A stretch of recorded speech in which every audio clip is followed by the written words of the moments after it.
Hello there, my lovelies. How are you? Hope you are well. Yvonne Phillips, success coach and brand stylist here with another video in the From Stressed to Blessed series. Today we are talking about the 10 rituals of a productive entrepreneur.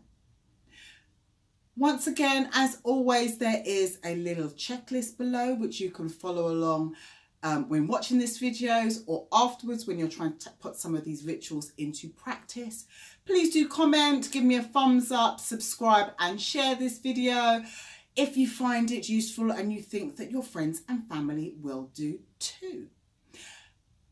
Let's get started. So ritual number 1.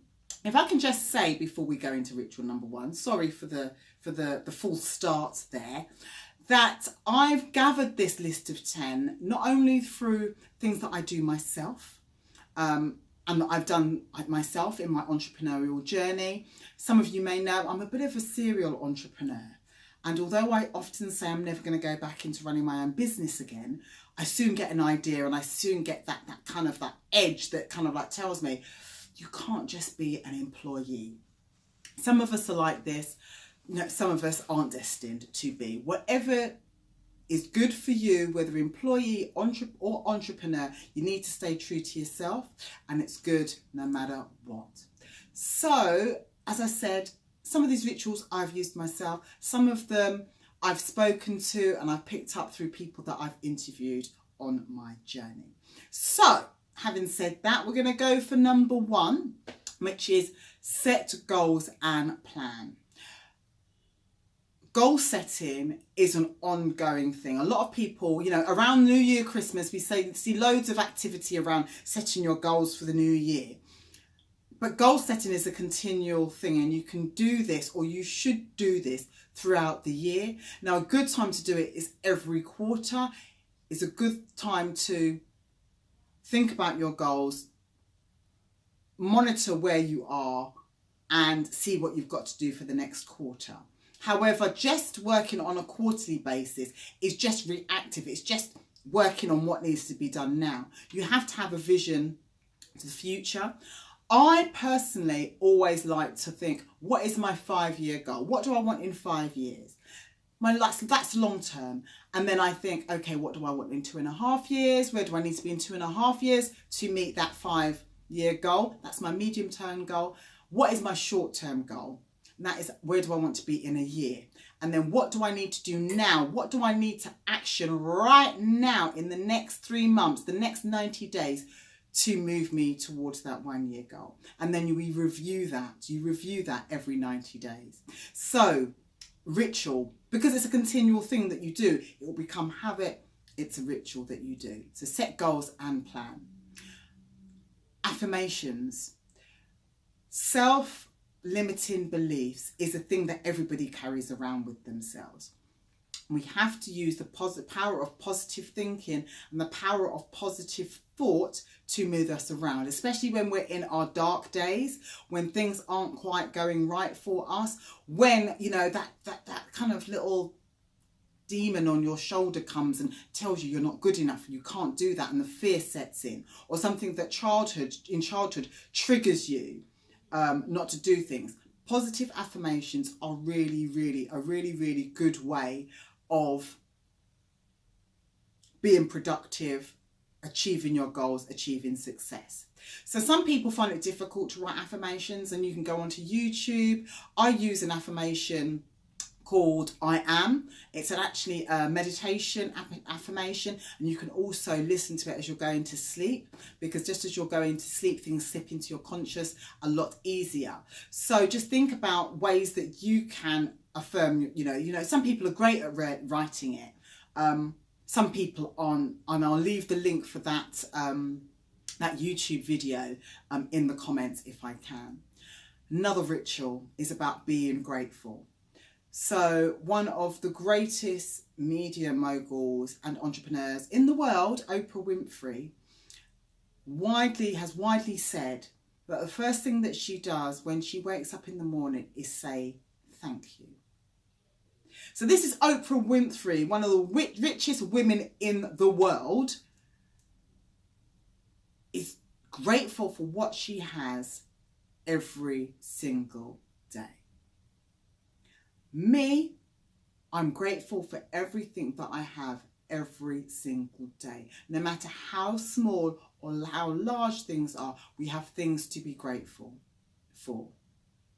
So just think about when things are going wrong, what you can be grateful for. And you should find at least 5 things to be grateful for every single day. It is really, really important that you do this. It could be, that there's air for me to breathe. That's 100% something for you to be grateful for. It could be your children. It could be your partner. It could be that you have a roof over your head. Think about the things that you could be grateful for and make sure that you honestly do appreciate those things. Another ritual I would say is visualize, and this is kind of linked to your goals. If you visualize your goals and visualize what you want in the world, and this can be done by a vision board, by a vision journal, anything where you can actually physically see something. Well, not physically see something, but see something in your mind. It could be vision meditation. Really, really is a great way to make your brain kick in, because your brain cannot, if you visualize something, your brain cannot tell the difference between whether it's a visualization and a figment of your imagination or the reality. So it's going to work towards, if you keep on visualizing something, it's going to work towards achieving that. Okay, so make sure you visualize things. These are great rituals that a lot of entrepreneurs use on a daily basis. This is why they're so successful. Love up your downtime. You always see productive entrepreneurs on yachts, enjoying themselves in, sunsets, places. Yes, they probably do have staff to take care of business if they're a really global, large-scale brand. But there are also the lifestyle entrepreneurs which are coming up now, which basically they run their business with an internet and a telephone or a laptop. So make sure you include downtime in your work and your business. If you work a 9 to 5, make sure you have downtime at your weekends. If you're an entrepreneur, make sure you don't just work. I've been there, I've done it, I've exhausted myself, I've become resentful because I didn't have downtime. So love up your downtime and make yourself happy. Work hard, play hard. That's one of my mottos. Let's say it again. Work hard, play hard. Oh yeah, I'm liking that. Okay, the next thing that I want you to do is take breaks. Now you may be thinking, you've just told us the same thing, to love up your downtime. But I mean, during your actual working day, make sure that you take breaks, especially if you work from home. Sometimes if you work from home, you can find yourself not actually getting dressed, working in your pajamas and your slippers, and then sitting down and not actually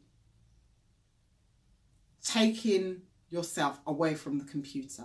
The next thing you know, 6 o'clock, 8 o'clock at night, you're still in your pajamas, you're smelling now a bit frowsy, and you're a bit stiff, and your partner's a bit grumpy.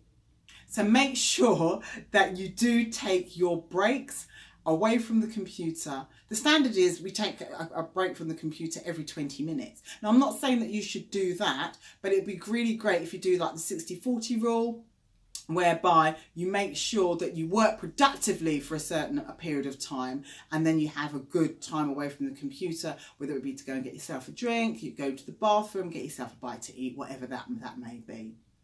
So the next thing that productive entrepreneurs do is exercise. So this is something that is essential to your wellness. Our bodies are made to move.